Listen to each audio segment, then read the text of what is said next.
La luz del pasillo, un programa radio de libros.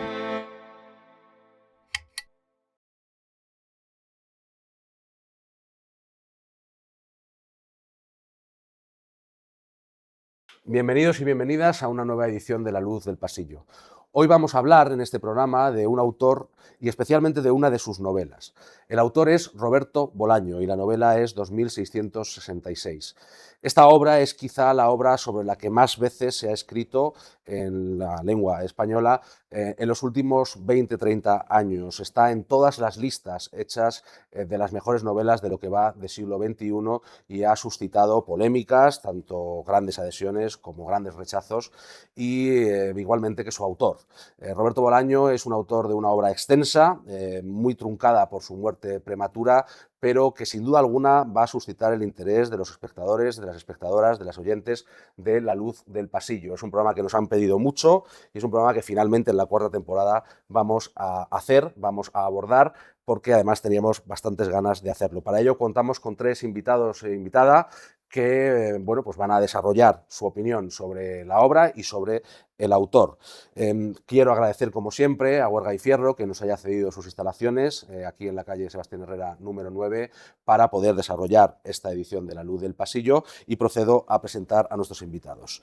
A mi izquierda, Jesús Cano Reyes, que es profesor titular de Literatura Latinoamericana en la Universidad Complutense de Madrid, donde se doctoró con una tesis sobre los corresponsales hispanoamericanos de la Guerra Civil Española, y que además coordina el máster en Literatura Hispanoamericana de la Universidad Complutense de Madrid y dirige el grupo de investigación Imágenes de la Memoria, el imaginario de la literatura hispanoamericana y sus antecedentes.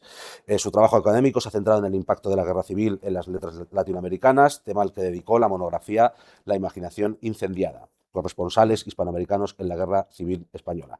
También investiga la narrativa latinoamericana contemporánea y desarrolla estudios ecocríticos sobre la representación de las aves en la poesía. Además, desde 2021 es cofundador y codirector de la editorial Comisura, dedicada a la publicación de libros híbridos que hacen confluir distintos lenguajes artísticos y con una marcada presencia de la literatura latinoamericana. Muchas gracias, Jesús, por estar con nosotros. Y la primera pregunta sería de obligado cumplimiento. ¿Qué es para ti, Roberto Bolaño? ¿Qué significa para ti y concretamente 2666?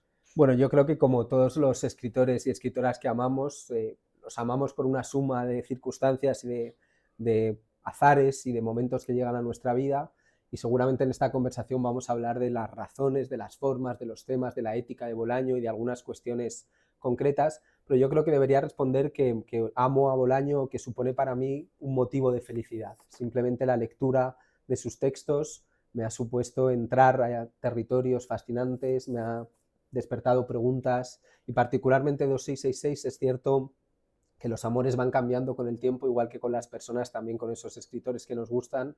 Hay novelas de Bolaño que he amado más y otras menos en todas las distintas relecturas que he hecho. Y 2666, por supuesto, siempre ha sido una de las más queridas. Son 5 novelas en una, vamos seguro a entrar a hablar de eso, pero como obra magna y como legado final de Bolaño, es una obra absolutamente contundente y pionera en muchos sentidos. Estupendo. Pues sí, tendremos tiempo para abundar en ello. A mi derecha geográfica, Eduardo Becerra, que es catedrático de Literatura Hispanoamericana en la Universidad Autónoma de Madrid, director del máster de edición de esa misma universidad, taller de libros en 2014, obtuvo la beca Edward LaRocque Tinker Visiting Professor, yo es que hablo muy mal inglés, en la Universidad de Stanford. Entre sus libros, ediciones y artículos ha publicado más de 120 trabajos sobre ensayo, poesía y narrativa latinoamericanas, y en 2009 dirigió los actos de homenaje Bienvenido Netti, celebrados en Madrid con motivo del centenario del nacimiento de este escritor, y en 2017 coordinó en España los actos de homenaje a Juan Rulfo, otro de los grandes escritores latinoamericanos. Entre el 99 y 2003 desempeñó el cargo de director de la serie hispanoamericana en la editorial Lengua de Trapo, y entre el 2014 y 2017 dirigió la colección de cultura y literatura Beta Contemporánea de la editorial Aluvión. Muchas gracias, Eduardo. Muchas gracias a vosotros, un placer estar aquí. Y la primera pregunta sería, hemos hablado de qué es Bolaño, ¿qué sería Bolaño en la historia de la literatura latinoamericana? Bueno, yo creo que tiene un papel absolutamente fundamental, más allá de un mayor o menor éxito de público, que también lo tuvo, pero para mí, fundamentalmente, Bolaño tiene un papel absolutamente esencial, que es, digamos, sacar a la narrativa latinoamericana de las lecturas contemporáneas, de las lecturas que una y otra vez hacemos muchas veces los críticos especialistas y también los periodistas culturales, de vincular esa narrativa al faro del boom y otra vez el boom y esas poéticas. Algo también que alimentaron en algún caso los propios escritores de generaciones como la mía, los nacidos en los 60, pero desde luego Bolaño fue lo que... Volpi, en un ensayo que tiene que se llama El insomnio de Bolívar, habla de que funciona como una especie de gozne. Yo creo que a Volpi no sé si le gustaba mucho Bolaño, pero creo que ahí acierta mucho y de alguna manera es de estos autores que te obligan a pensar lo que viene después de una manera muy, muy diferente. Y eso me parece que es absolutamente fundamental, y más en un campo como el de la narrativa latinoamericana, que durante más de 30 años estuvo anquilosada en lecturas que lo vinculaban otra vez, una y otra vez, a los autores que todos pensamos, ¿no?, en los años 60. Muy de acuerdo con esto que planteaba. También hablaremos sobre ello. Y por último, Luisa Sánchez Rivas, que ya estuvo con nosotros en esta misma temporada en el programa de Jane Austen, que es doctora en estudios culturales, con especialización en análisis fílmico y análisis con perspectiva de género, y docente en el ámbito universitario, además de autora de múltiples artículos sobre análisis de cine y series de televisión, y coautora de 5 libros sobre dicha materia, entre las que destacaríamos Subjetividades femeninas transgresoras en la narrativa literaria y audiovisual y Queer Corazón. Y además lectora irredenta de Bolaño, como nos ha dicho antes de empezar el programa. La pregunta para ti, Luisa, es, bueno, ¿por qué? ¿Por qué eres una lectora irredenta de Bolaño? ¿Qué encuentras en él para...? Bueno, pues encuentro algo que está relacionado con lo que ha dicho él, y es que yo, bueno, al contrario que ellos, que sí que son expertos en literatura latinoamericana, mi formación es más anglo-norteamericana. Y cuando leo por primera vez a Bolaño, que lo primero que leí de él fue Los detectives salvajes, y fue Rodrigo Fresán el que me llevó a Bolaño, a leer a Bolaño, me encuentro justamente con que rompe ese estereotipo que se espera de la novela latinoamericana, ¿no? Y veo ahí una mezcla de muchas influencias que a mí me gustan, de cine, de literatura norteamericana, también de cultura pop, de la música rock, y una nueva manera de contar, ¿no? Decía Jesús que nos enamora a los que nos gusta Bolaño su compromiso y su mezcla de vida, el personaje, ¿no?, de vida y literatura. Y más que las historias, que también me gustan muchísimo porque la verdad que son cautivadoras, pero es más que nada su manera de contar las historias, cómo presenta las historias. Eso me fascina y me engancha. Y su lenguaje que fluye tanto, que es rítmico, es casi musical. Eso me atrapa mucho en él.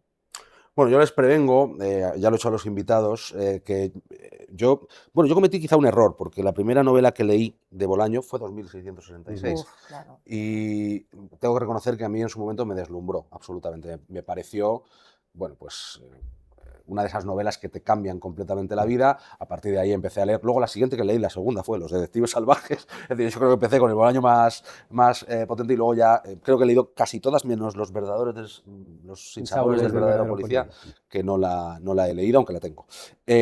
Por tanto, es un autor que a mí me deslumbró, que durante años incluso me obsesionó, pero con el que me he ido, os lo decía antes de empezar el programa, distanciando con el tiempo, quizá porque...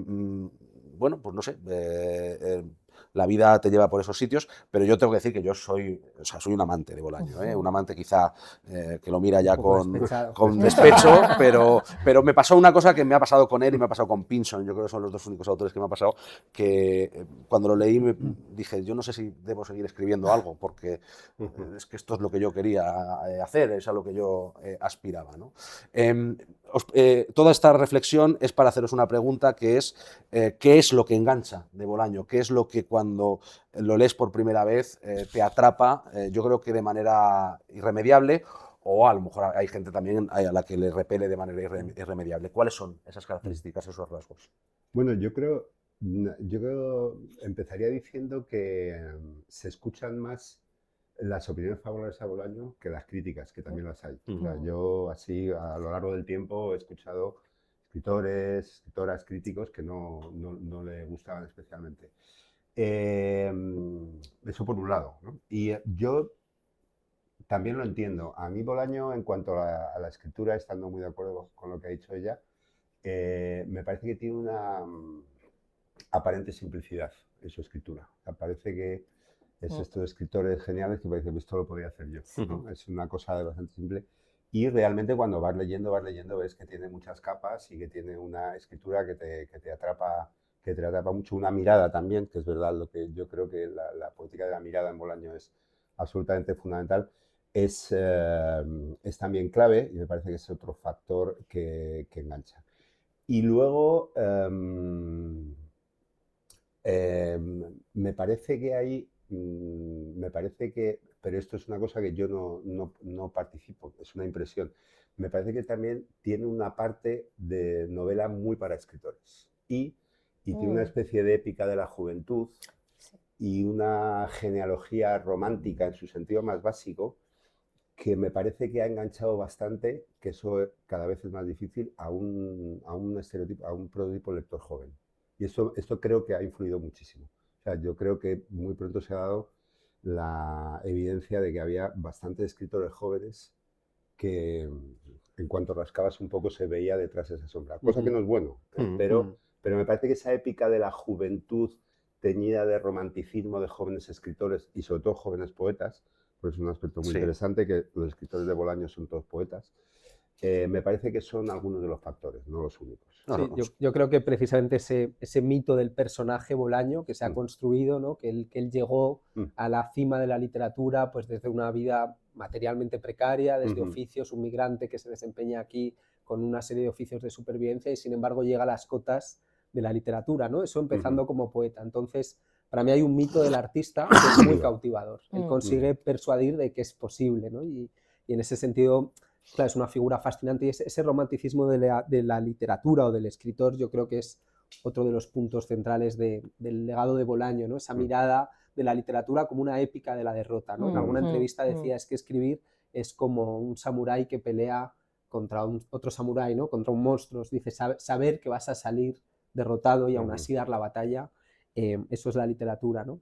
Y sin embargo coincido con vosotros en lo que decís de la prosa de Bolaño. Yo creo que no es un gran estilista, pero es una prosa muy eficaz y es una prosa que es la prosa de un poeta, yo creo, en el sentido de que muchas veces está contando una anécdota cualquiera e introduce una comparación que prolifera y que se convierte casi en una anécdota, ¿no? Por ejemplo, una mujer está echada en una camilla y la cara se le estira como un cirujano y de repente ahí hace como una serie de proyecciones de imágenes contrapuestas y ahí hay algo, desde luego, yo creo muy cautivador también, ¿no? En la obra. Sí, es verdad. De hecho, me gusta mucho eso que tú dices porque una de las cosas que también me atrapa de su escritura, tiene páginas a lo mejor contando una historia o un párrafo y de repente lo cierra la página con una frase punto y aparte que es brillante, que es pura poesía, que es una poesía, es un poema en sí, la frase. O sea, que eso en la forma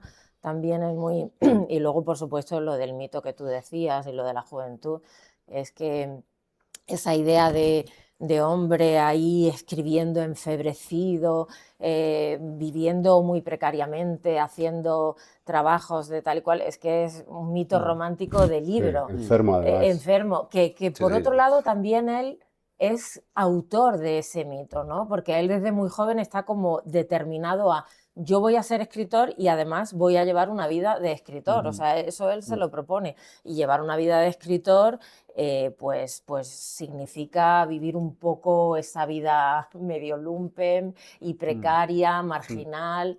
Y entonces sí, es muy interesante como ese mito lo construye también él. Yo diría que también pensando en esas cosas que hacen cautivadora la literatura de Bolaño y quizás antes de hablar de 2666, yo aquí rompería una lanza por algunas de sus novelas breves que son absolutamente formidables. Estrella Distante es magnífica. Amuleto, yo soy muy partidario. Y creo que en esas dos novelas en particular él hace algo que es convencer o transmitir la sensación de que la literatura o el proyecto de la escritura es algo vivo y que va mutando. Me explico. Esas novelas, cada uno de los capítulos son casi como un cuento autónomo. Se va transformando, aparece otro personaje, aparece otro tema, aparece cada capítulo coquetea con un género literario, con lo policial. Pienso en Estrella Distante, Sí, sí, donde claro. comienza con los talleres de literatura y pasa por la dictadura, por un artista y termina con el exilio en Cataluña.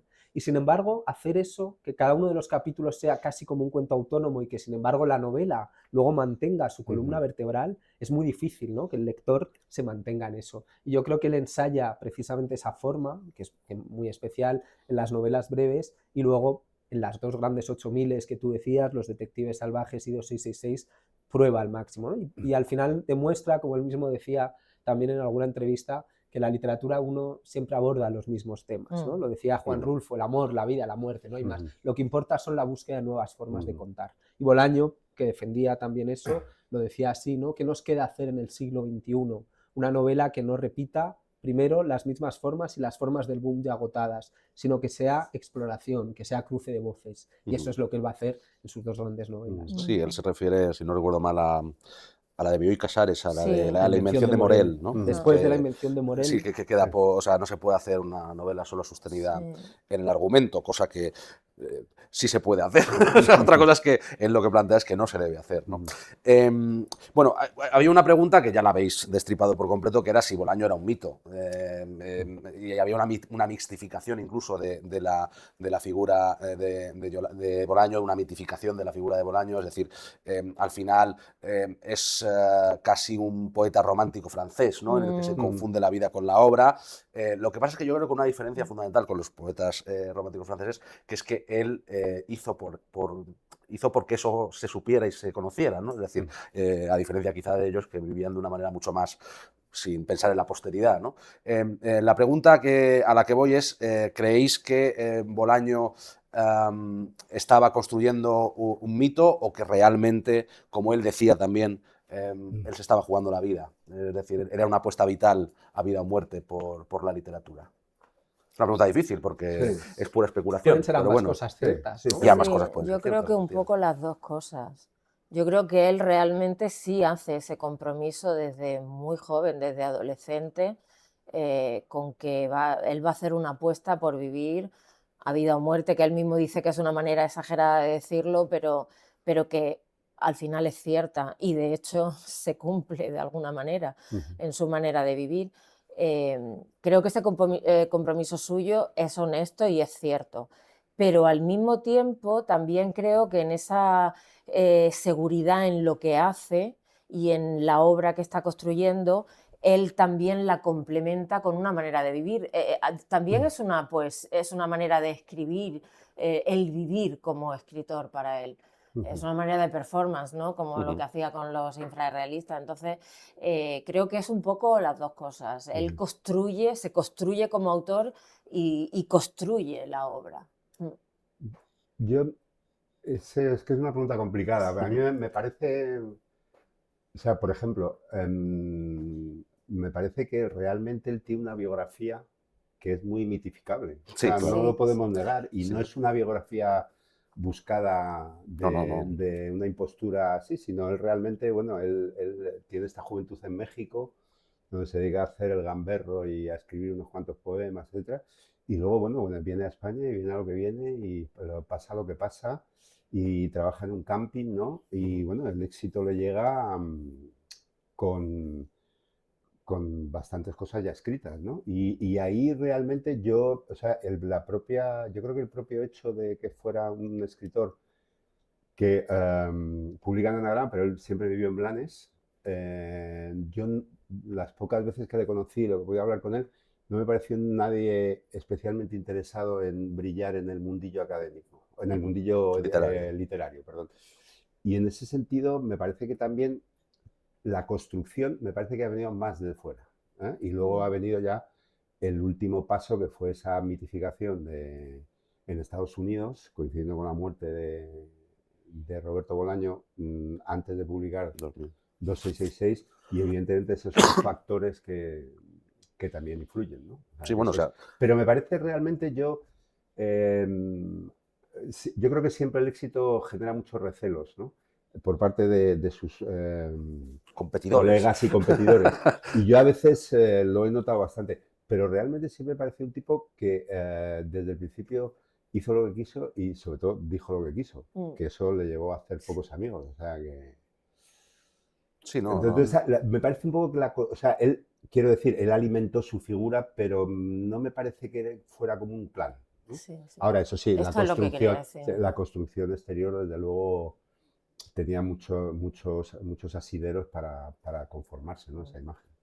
Y antes de adentrarnos ya en 2666, precisamente también se anticipaba Jesús el resto de su obra, claro, porque nosotros no queremos incurrir en el error o abundar en el error que yo creo que yo cometí, que es empezar por 2666, si es que las personas que nos ven y que nos escuchan no han leído a Bolaño. Así que yo os preguntaría, a lo mejor pensáis que lo mejor es empezar por esta novela, ¿por cuál empezaría, por cuál se sugeriría empezar a adentrarse en el universo de Roberto Bolaño, que yo ya os digo que yo sostengo que ha escrito una sola novela? Aunque yo no he leído, Los Sinsabores, quizá ahí me rompe, yo creo que ha escrito una novela hecha en muchas partes, y que quizá por eso yo me distancio de él, porque ya estaba un poco harto de leer la misma novela todo el rato. Pero, ¿por qué libro empezaríamos? Bueno, yo empezaría por alguna de esas dos novelas breves que dije antes, quizás Estrella Distante o Amuleto, la primera novela chilena, la segunda novela mexicana, que dan prueba también de ese itinerario errante, que es otra de las características de Bolaño, y que a mí me parece que condensan efectivamente esos temas, ¿no?, que luego va a potenciar. Es cierto que hay escritores que ensayan, que escriben, cada libro es completamente distinto, ¿no? Y hay otros que con cada libro ensayan el anterior como para mejorarlo, y parece que el universo de Bolaño en ese sentido está restringido y hace como asedios en una dirección semejante, ¿no? Pero para mí cualquiera de esas dos novelas son la mejor puerta de entrada. Están los grandes temas, está esa idea romántica de la literatura, está ese mito de la vanguardia, ¿no? Conectando con esa idea del mito. Bolaño, como decía Eduardo, como poeta infrarrealista escribió 3 poemas en México y no fue una figura relevante. Y sin embargo alcanzó el éxito convirtiéndose en el gran narrador de esa épica, de esos años de juventud, ¿no? Creo que era Alan Pauls que decía que fue el gran mitógrafo de la vanguardia. Como poeta neovanguardista en los 70 no fue tan relevante, y en cambio como narrador contando esa gran épica, efectivamente toda su obra podríamos leerla como una gran épica donde los héroes son los poetas, ¿no? Yo empezaría por esas dos breves. Y ¿De luego, acuerdo? Sí, bueno, yo añadiría Nocturno de Chile también. No digo que sea. Yo creo que empezaría por Estrella Distante. Creo que condensa más. Yo también. Creo que Amuleto es extraordinario. Además, Amuleto hay una cosa que a mí me fascina, que es que Bolaño tenía un oído también extraordinario y captaba muy bien las voces, y me parece que esa novela lo muestra. Pero creo que Estrella Distante es como una cápsula más concentrada de lo que es Bolaño. Y lo que haría sería combinarlo con los cuentos. Me parece que también los cuentos dan, o sea, también de alguna manera, si vas repasando ese itinerario que ha trazado muy bien Jesús, de la revolución fracasada, el exilio, y en los cuentos también lo vas leyendo ese itinerario, y que está, en efecto, la idea del escritor, ¿no?, Sensini, ¿no?, que es un cuento extraordinario. Buenísimo ese cuento. Buenísimo, y que es sobre Di Benedetto. Y luego esa idea que es verdad que tiene los temas fundamentales, la épica de la juventud, y esa idea de la vanguardia que en efecto es clave en Bolaño. Y que hay una cosa que a mí en una cosa que hice sobre Bolaño, que escribí, bueno, trabajé mucho sobre eso porque me di cuenta que era muy interesante, que realmente Bolaño, en mi opinión, tiene 2 grandes temas. Uno es la vanguardia y otro es la revolución. Y empieza a escribirlo y a abordarlos en una época donde la idea de vanguardia y de la revolución estaba, como dirían los argentinos, en el piso. O sea, a nadie le interesaba ni la vanguardia ni la revolución, y él lo reactiva y hace una obra, y totalmente de acuerdo contigo, muy, muy unitaria, como si fuera un solo argumento. Y desde luego sí creo que es mala idea empezar por 266, porque yo creo que es una culminación. Yo también lo creo. Es que además creo que es una culminación que además amplía el campo, es muy interesante. Pero bueno. Luisa, ¿tú estás de acuerdo? Pues estoy de acuerdo con ellos dos en Estrella Distante, sí.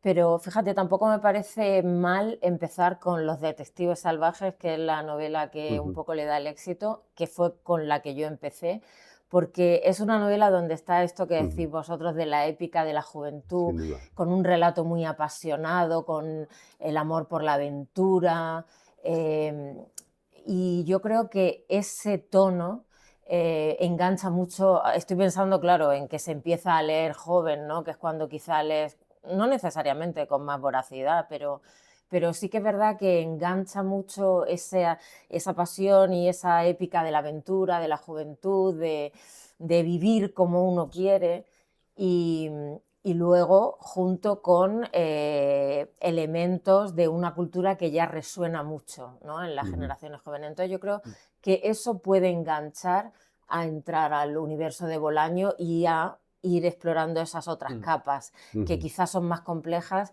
y no tan evidentes al principio. Quizás solo si pudiera añadir como creo que una palabra que estamos orbitando y que para mí definiría muy bien la obra de Bolaño es ese vitalismo. Sí, Es decir, pese a exacto, cierta sí. nostalgia, pese a cierta Sí. melancolía, pese a la conciencia de la derrota de las utopías del siglo Sí, XX sí, que sí. Bolaño recoge y finalmente reconoce el sacrificio de los jóvenes en tantas revoluciones fallidas, hace una crítica desde la izquierda y sin embargo, a la izquierda desde la izquierda, quiero decir, y sin embargo, su literatura es profundamente vitalista, Sí, ¿no? Precisamente sí, en esa conexión con la totalmente. épica de la juventud Sí. y de la literatura, ¿no? Esa revolución, tú decías que los dos grandes temas de Bolaño son la revolución y la vanguardia. Bueno, son lo mismo. Es uno mismo. Claro, Sí. es el arte y la Sí, sí, vida, sí, es sí. la Son, revolución. claro, vanguardia es la son las dos revolución caras de liberal. la misma Me moneda. refiero un poco vinculado con la historia y la Claro, literatura. eso, ¿no? claro. Que Sí, Sí, sí. la revolución política y la revolución literaria, por así, Sí.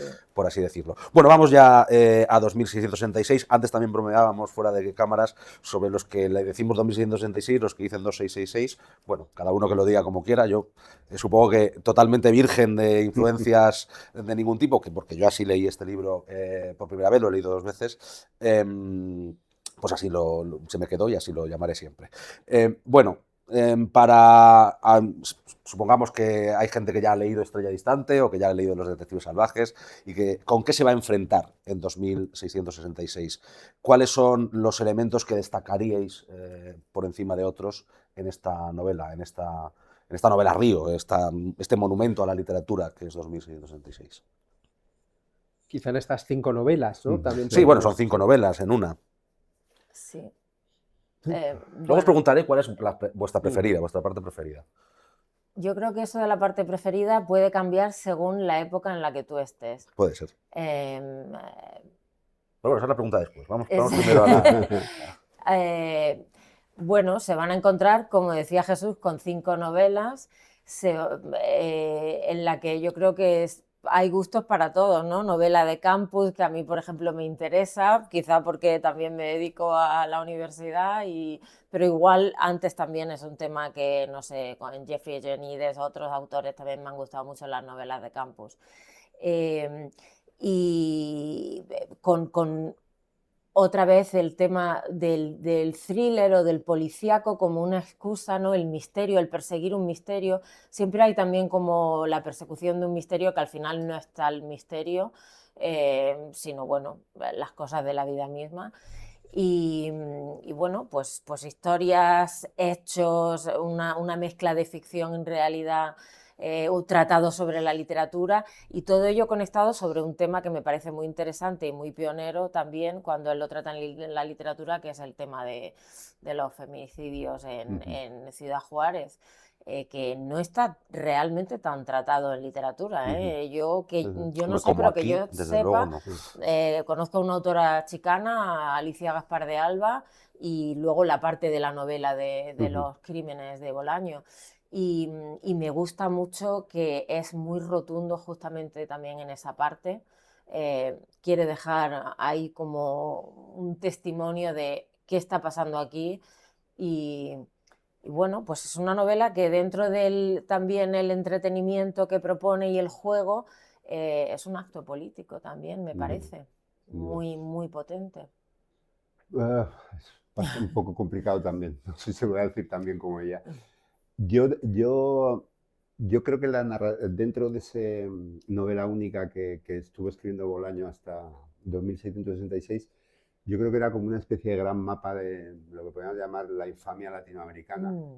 Y me parece que 2666 la integra en el siglo XX occidental, por decirlo así, sin desgajarse de lo latinoamericano, teniendo en cuenta que, digamos, al final, de una manera u otra, todo orbita, ¿no?, por los feminicidios de Ciudad Juárez, ¿no? Entonces, en este sentido, la figura de Arcimboldi podría ser otro de los poetas de Bolaño, o sea, es uno más de los poetas de Bolaño, pero evidentemente con unas significaciones y unas significaciones muchísimo más amplias que las que tienen otros poetas en otras obras de Bolaño, que sobre todo fueron víctimas, ¿no? Digamos, de la traición a la revolución y las represiones en los años 70 y 80 en el Cono Sur, fundamentalmente, ¿no? Pero digamos que es una ampliación de campo que no se aparta de esa gran novela, pero que le amplía mucho el campo, esas vinculaciones con la Segunda Guerra Mundial, el nazismo, y que nos hace ver que forma parte que es la misma historia, ¿no? Y eso me pareció siempre muy interesante, aparte de su muchísimo mérito. Yo estoy de acuerdo justo con eso, ¿no? Como uno entra en esta novela con esa parte de los críticos que decía Luisa, que es una novela de enredos sentimentales, una especie de novela de campus que parte de Europa, ¿no? profesores, efectivamente, y sus propias historias, gente muy culta que sabe de literatura pero no sabe leer el mundo en el que vive y que está tremendamente confundida, y desde ahí creemos estar como en un lugar seguro, el lugar de la cultura, de la universidad, y acaba llegando... la segunda novela pone en escena a un profesor chileno exiliado en esta ciudad, Santa Teresa, ¿no? Ciudad Juárez, ese trasunto, que a diferencia de los profesores europeos no es un viajero, es un exiliado y tiene su propia circunstancia, y termina de lleno en el horror, ¿no? Por un lado, de la parte de los crímenes, yo anticipo que esa es mi parte preferida, porque la mía también.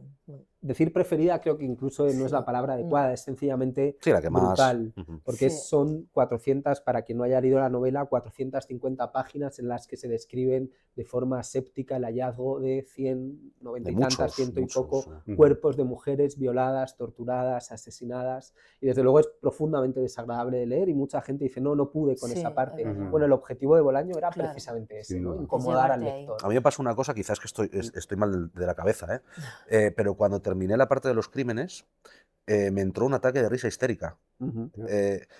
Yo creo, o sea, consiguió algo, yo no sé si él lo buscaba, pero lo que consiguió conmigo fue anestesiarme.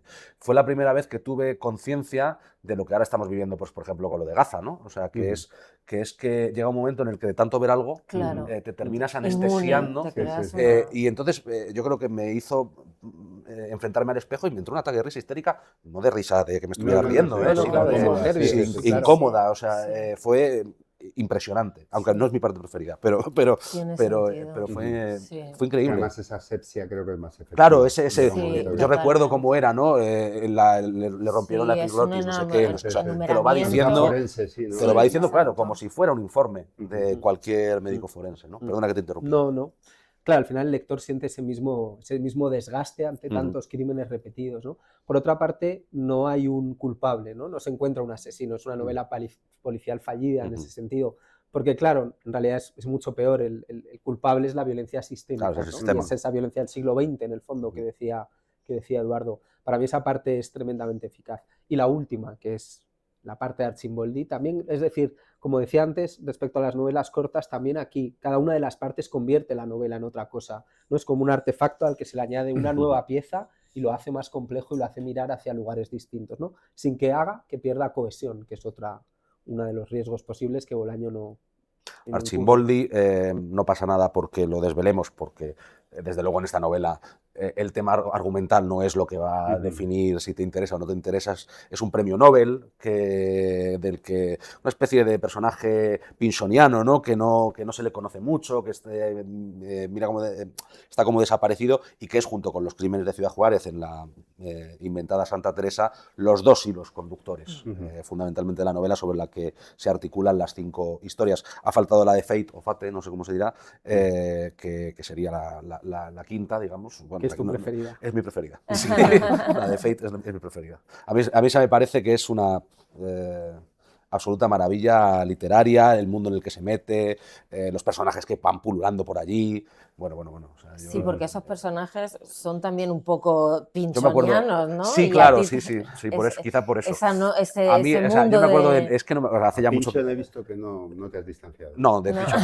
No, Pinchon para mí es... Tenemos un programa sobre él, para mí ese sí que No sé, me o sea, parece bien. no puedo distanciarme. Es que yo recuerdo personajes que creo que eran de esa parte, porque hace ya la segunda vez que la leí, hace ya también muchos años.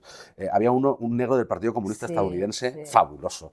Había, Edwin o sea, Jones era- Edwin Jo- no, Que no había era. sido Pantera Sí, sí, sí. sí, que había sido Negra, Pantera Negra, un sí. personaje estupendo. Luego yo creo que es el Amalfitano que sale Leopoldo María Panero, Sí, aunque no sí, se le es- menciona, pero es pero es él, Leopoldo sí. María Panero. O sea, es decir, cómo van surgiendo personajes del universo literario, real, que se incorporan a la novela, que aparecen casi de forma episódica, pero que años y años después, ahí siguen esos personajes. Eso es algo que también es esa cotidianidad envuelta de una manera literaria que hace que eso, que una novela de 1.200, 1.300 páginas tendrá 2.166, años después de leerla sigas recordando incluso frases. A mí me pasa que recuerdo incluso frases. Bueno, ya hemos dicho la parte preferida. No, yo quizás la última también, pero me Simbólica. parece como al mismo tiempo como historias tan diferentes que no, sinceramente, no tengo una preferencia así.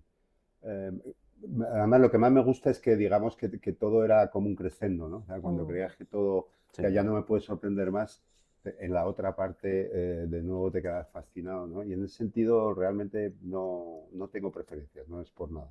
Aparte que, como ya dije aquí, claro, yo también la he leído 2 veces, la última vez hace mucho tiempo. ¿Tú, Luisa? No, mi parte La parte de los preferida o la crímenes. Los parte que crímenes. más me agarra, sí, es la de los crímenes. Pero quería decir algo, es que habéis dicho dos cosas que me han hecho pensar. Me encanta esa idea de Jesús, porque así lo pienso yo, de artefacto, de la novela, como cada parte va añadiendo, pero todo está conectado, aunque son independientes. Esa idea me gusta. Y luego, lo que tú has dicho de tu parte favorita, la de Oscar Feit, me ha hecho pensar en esta entrevista famosa que le hicieron en Chile, que le preguntan si hay un problema con el español como lenguaje para justamente contar este tipo de historia, ¿no? Como la historia de las historias de Pinchos, ¿no? De ese submundo de la noche, del crimen, de tal, que quizá el español no está dotado en Las herramientas. sonido, en todo, para contar una historia así. Y yo creo que, y él está completamente en desacuerdo, y yo creo que justamente en esa parte lo demuestra, escribiendo esa parte, porque es sonora, es musical, tiene ritmo, es cinematográfica. Y lo cuenta muy bien, es decir, que rompe esa idea de que quizá el español tiene como un peso, es como más, menos flexible para ese tipo de historia.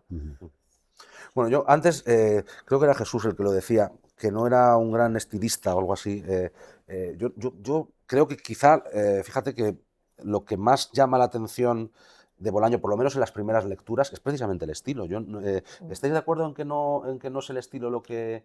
O sea, yo creo que hay como dos tipos de autores. Bueno, esto es una tontería porque hay muchos tipos de autores, pero que hay autores que te enganchan por cómo escriben y autores que te enganchan por lo que escriben. A mí en el caso de Bolaño me enganchó cómo escribía, aunque es verdad que sea un estilo que no parezca que está forzado, o sea, no es Thomas Mann, vamos, pero que es un autor que yo creo que sí que el estilo pesa muchísimo, e incluso para llevarte a una parte de 400 páginas, como decíais, en la que prácticamente todo el rato, aunque hay otras partes que no, te está diciendo cómo se ha violado, asesinado y cómo se ha encontrado el cadáver de una mujer, y que sigas 400 páginas Sí, leyéndolo, eso es ¿no? un ejemplo buenísimo de la efectividad de esa prosa. Claro. O sea, porque yo lo pensaba mucho mientras lo leía, digo, no puedo entender cómo puedo leer esto con Una y otra vez.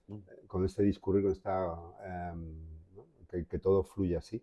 Y yo he dicho que es una simplicidad aparente, o sea, quiero decir, no es un escritor barroco en su lenguaje, No.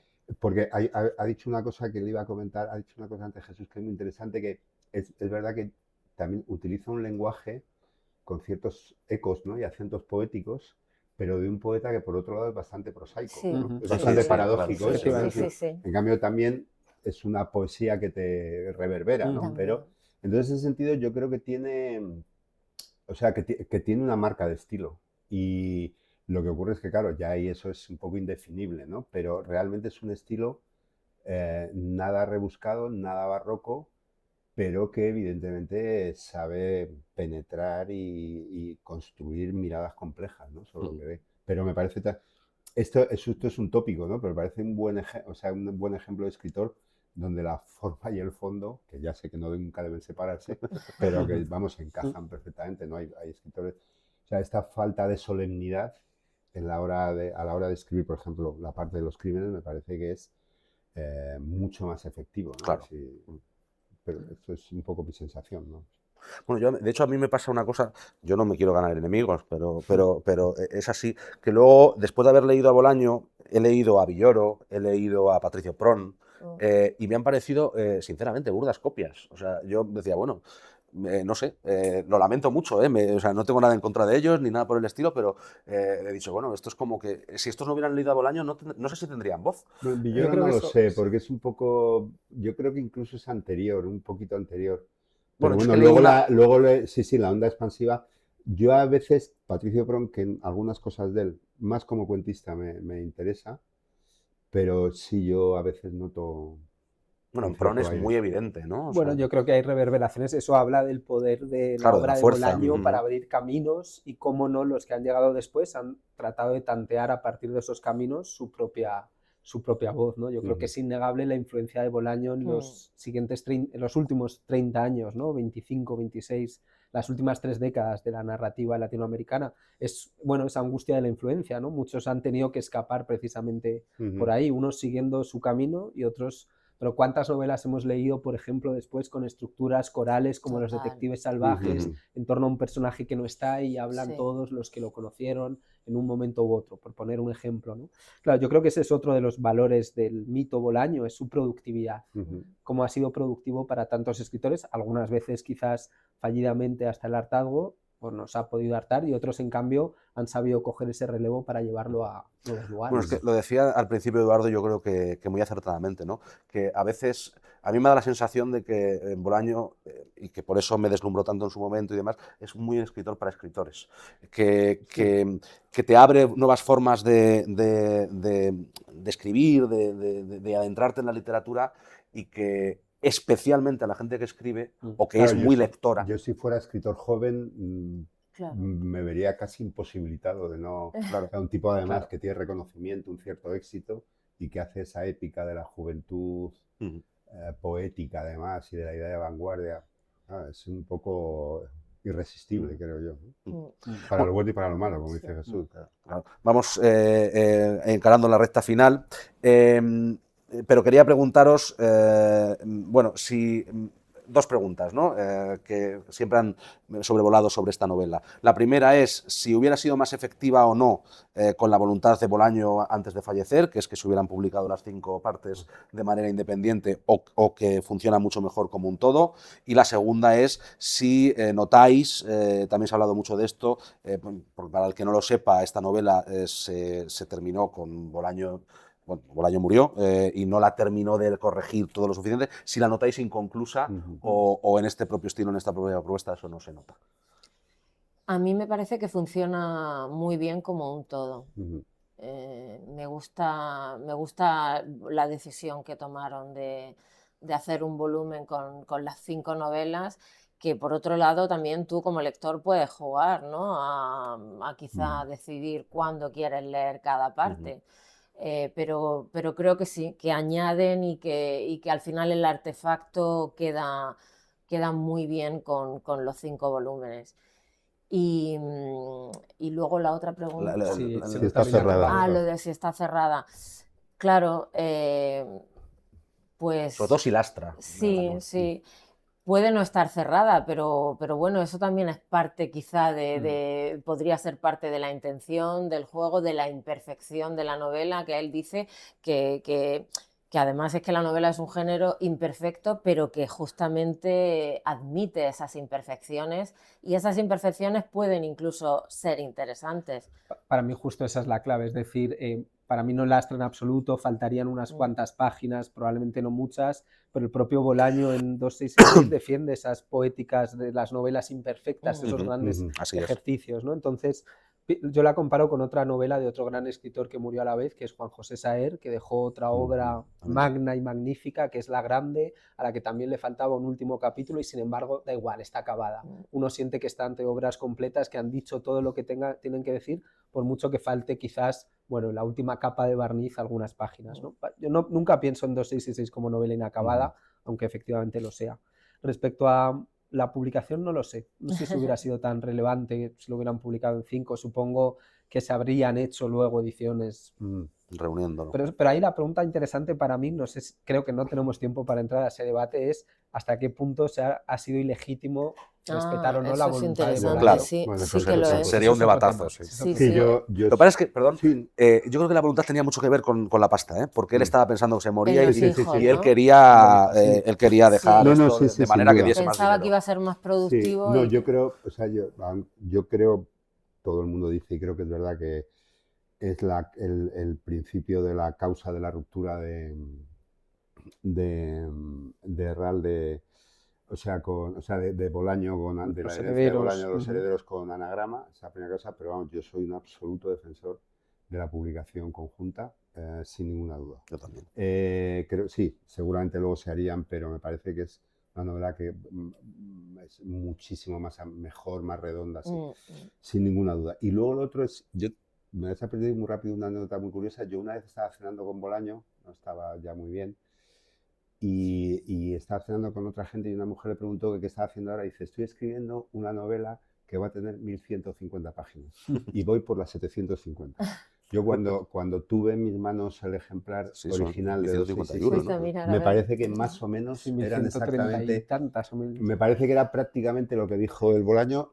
No sé si él quería escribirla a 150, pero en este sentido me parece que desde luego se acerca mucho a lo que él quería. Y luego hay una cuestión, ya no solo de lo que dice Bolaño en algún momento, sino yo creo que la poética de la narración de Bolaño debe mucho a la indeterminación, a la apertura, a la falta de cierres rotundos y estancos. Pero vamos, estoy convencido que es uno de sus grandes rasgos, de los grandes rasgos de su escritura, y en ese sentido me parece que a mí yo no eché nada de menos. O sea, me parece que esos finales, siempre recuerdo en Nocturno de Chile, que está contando una cosa y de repente otra voz que parece la de propio y dice, y de repente se desató la tormenta de mierda. Ahí termina. ¿Y qué pasó después? ¿Y este quién habla? Entonces, esto me parece que es muy bolañesco y en ese sentido a mí me parece una novela que no he hecho nada en falta, vamos. Muy de acuerdo. Y solo, perdóname una cosa, y lo que más me he preguntado yo a partir de la lectura de 2666 mucho es qué habría escrito Bolaño después. Una cosa que Bueno, siempre lo tengo ahí. esto porque da para, me parece da para un programa. esa ¿no? novela, ¿Qué alguien haces como después de él, esto? que además es como un paso, un proceso en el que esta es una culminación evidente, siempre me ha suscitado. Él sabía que no iba a escribir No, nada seguro. después. Sí, Yo también. recogiendo el guante iba a decir eso, que Sí, creo, sí, creo también. que era muy consciente de que era su De que última era su novela última y obra. que de hecho, creo que Sí, además pero- él lo dijo en algún momento, yo creo que aceleró su muerte, o sea, es decir, Puede ser. o sea, que se volcó tanto que se lo llevó. O sea, Ya, puede ser. porque Pero es- también él muere cuando le han concedido el trasplante, que eso es una tragedia también. Eso es terrible. Esa es terrible. Pero bueno, eso son especulaciones. ¿no? Sí, pero bueno, especular también Sí, es parte sí, de sí. la literatura y del mito de Bolaño. Eso es. Vamos ahora con la recomendación del libro.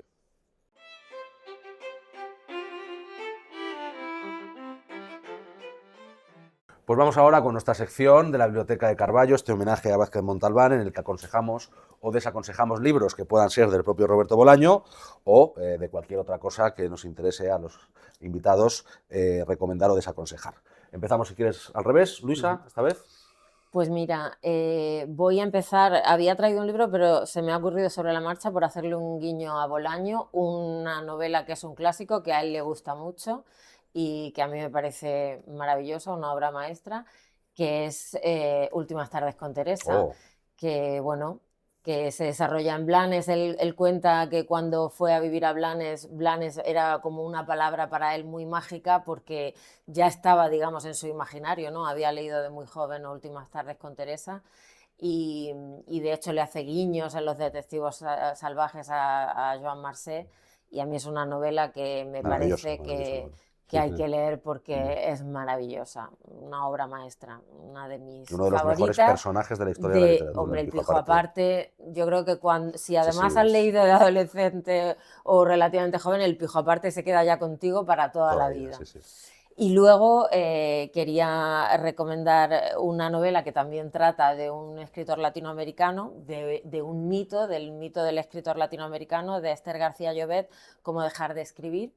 Es una novela que también pienso ahora que hemos estado hablando, ¿no?, de todo esto del mito de la juventud y de los perdedores, pues todo ese paisaje está en esta novela de Esther García Llobet, en un Madrid en el verano que hace tanto calor, personajes muy, muy curiosos y bueno, y con un lenguaje también muy eficiente, como estabais diciendo, quizá no tan... Yo diría que no es tan fluido, tan dulce, es como más árida, más cortante, va a cuchillo a decir las cosas y me parece una escritora fantástica. Apuntamos, está en anagrama. Sí, es parte de la trilogía de Madrid, Cómo dejar de escribir. ¿Desaconsejas? No voy a desaconsejar esta vez. Me gusta el macarrismo. Venga, Eduardo. Vale, bueno, yo no sabía, no sabía si eran recomendaciones actuales o de clásicos, pero bueno, aprovecho y añado un clásico que siempre me gusta recomendar, que es leer a Juan Carlos Onetti, sobre todo El Astillero. El Astillero quizás está lleno de obras maestras, pero me parece que también que era un escritor que estoy seguro que le gustaba mucho a Bolaño y también, sobre todo, me recuerda mucho a él porque era un gran escritor de novelas cortas. En algún momento le mencionan este libro, sí, a Onetti, no me acuerdo. Sí. Y bueno, luego como cuestiones actuales he estado pensando, porque leí hace poco otro libro de García Llobet, pero voy a desviarme para que no seamos dos. Uno es el de actualidad, un libro que me ha impresionado mucho, una escritora que me interesaba, pero no podría decir que me encantaba, pero me ha dejado muy impresionado el último libro de Samantha Schweblin, El buen mal. Me parece una colección de cuentos, voy a reivindicar un poco el cuento, que es algo que me gusta mucho y que no siempre se hace. Tiene unos cuantos cuentos y unas novelas cortas y me parece que tiene en conjunto, es una obra brutal, me parece que es también una extraordinaria. Y luego quería, para un libro que seguramente pocos conocen, pero que me gustó muchísimo, es un libro de cuentos que publicó La Navaja Suiza, de un autor que se llama José Moreno, que se llama Gagarin o la triste certeza de viajar solo, en La Navaja Suiza. Y es un libro de cuentos también que me gustó mucho y también parece escrito por un norteamericano. Todos los ambientes, las historias están ubicadas en lugares un poco inhóspitos y marginales de Estados Unidos y me parece que es muy, muy interesante. Estupendo, tampoco desaconsejas. Sí, desaconsejo la península de las casas vacías. Que también... No, es que creo que... yo creo que, me parece un tipo extraordinario, etcétera, pero me parece que hay que salirse un poco a veces de ciertas unanimidades que no hacen ningún bien a la literatura y que me perdone David, que es una persona que yo tengo que leerla con el premio Nadal, pero realmente me parece que es un poco... Hay un crítico que me gusta mucho, editor, se llama Constantino Bertolo, que dice que de la literatura lo que más dice es lo que se lee. Y evidentemente es un síntoma de un poco del estado actual y me parece que es una novela que yo la veo no me identifico mucho con ella, aparte que entenderá Jesús, los que nos dedicamos a la literatura hispanoamericana cuando vimos realismo mágico salimos de najas. Sí, yo pensaba muy brevemente, libros, como ha dicho Luisa, que le hubiera gustado a Bolaño. Uno de ellos es Las puertas del paraíso de Jerzy Andrzejowski, novela polaca traducida por Sergio Pitol, que a él le inspiró su forma para la escritura de Nocturno de Chile. Y es un libro bellísimo que habla de la cruzada de los niños que van a Jerusalén a liberar el Santo Sepulcro, una novela poética muy bella.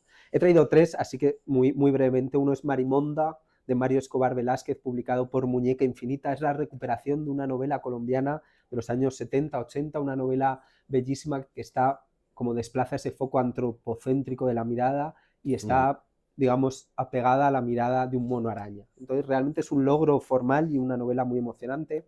Otra es Tomar tu mano, de Claudia Hernández, publicada por Barbarie, una editorial pequeñita. Ella es una escritora salvadoreña y es una novela que habla de la violencia en El Salvador desde el punto de vista de las mujeres. Es una novela prodigiosa porque toda ella está dialogada y mezcla distintos como diálogos, incluso va saltando de uno a otro en un mismo plano. Y por último recomendaría este libro singular de la editorial Comisura. Se llama Artefactos importantes y propiedades personales de la colección de Leonard Doolan y Harold Morris, incluidos libros, ropas y joyas puestos a subasta en Nueva York el 14 de febrero de 2009. Es una novela de amor. Es una novela. Es una novela, Aunque aparte del título. Parece el catálogo de una corta. casa de subastas. Toda la novela son las fotografías de los objetos que formaron parte de una pareja, y uno va leyendo en las breves notas al pie asépticas en la descripción de la entrada del cine de la primera cita, sin usar, ya sabes que no fueron al cine, o recuerdos de viajes. Vas viendo, bueno, una novela con su planteamiento, su nudo, su desenlace, cómo se enamoran, cómo se desenamoran, cómo se va rompiendo todo. Una forma distinta de contar que responde a la pregunta de cómo contar una novela en el siglo XXI. ¿Desaconsejas? Desaconsejo, en realidad lo que haría es, no un libro en concreto, pero sí pensaba en una cita que leí el otro día de la escritora, precisamente se la leí a Patricio Pron, que lo mencionábamos antes, de la escritora estadounidense Fran Lebowitz, que dice: un libro debería ser, se supone que un libro debería ser no un espejo sino una puerta, ¿no? Esa forma rectangular podría parecer ambas cosas. Yo desaconsejo todos esos libros que son un espejo, bien de sus autores o bien que pretenden que los lectores hallen en ellos un espejo de sí mismos. Los libros que yo recomiendo y que creo que a nosotros nos interesan son los que son puertas, ¿no?, para acceder a otros lugares. Al final he quedado yo solo como el malo. No, muy interesante. Yo voy a desaconsejar también. Yo aconsejo 2666, lógicamente, pero solamente hay unanimidad en el plató, solamente si ya habéis leído alguna de Roberto Bolaño.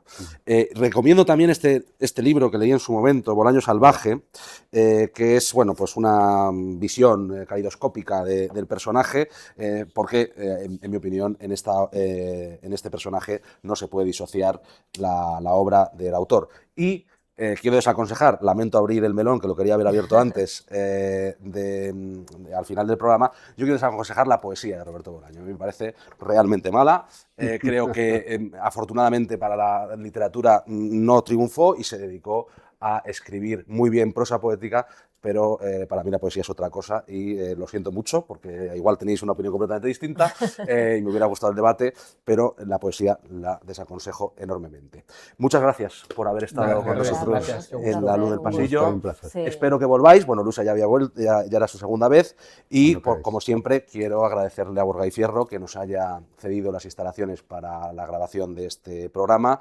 Y nada, lean a Bolaño. Bolaño es un autor que sin lugar a dudas va a conseguir algo en cualquier lector o lectora, que es que no les deje indiferentes. Viva la literatura que no deja indiferente, muera la literatura que te deja frío, igual que entraste al libro. Hasta la próxima y os dejo con la recomendación de la editora.